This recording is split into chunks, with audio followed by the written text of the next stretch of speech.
Hello, my name is Daniel Sisto, and this is my personal video statement about my views on disability.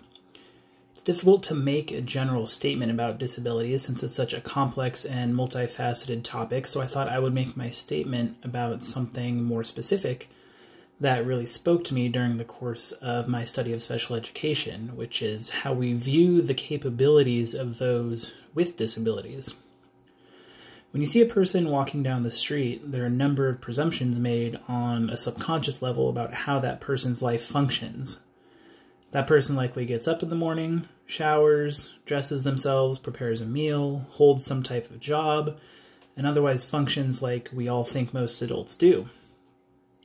When we see an individual who has a disability, which challenges our notions of what a person can do for themselves, depending on circumstances and severity, we presume what that person can and can't do. If you see someone in a wheelchair displaying outward signs of intellectual disability, you probably think to yourself, on some level, that such a person likely doesn't have a job, or can't perform their own daily grooming, or some other kind of assumption about their capabilities. Are those assumptions correct? Maybe, but maybe not.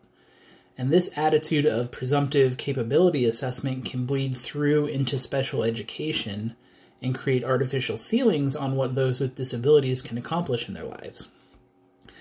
These self-fulfilling prophecies are dangerous for any child, as it's human nature to value the input and feedback of mentors and those we look up to.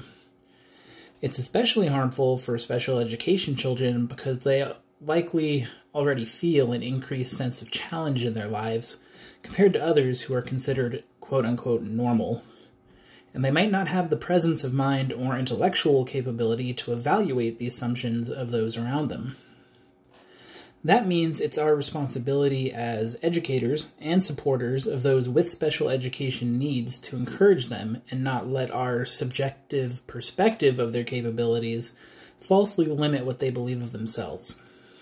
Does this mean that we can't be realistic about how far a person is likely to go? Of course not.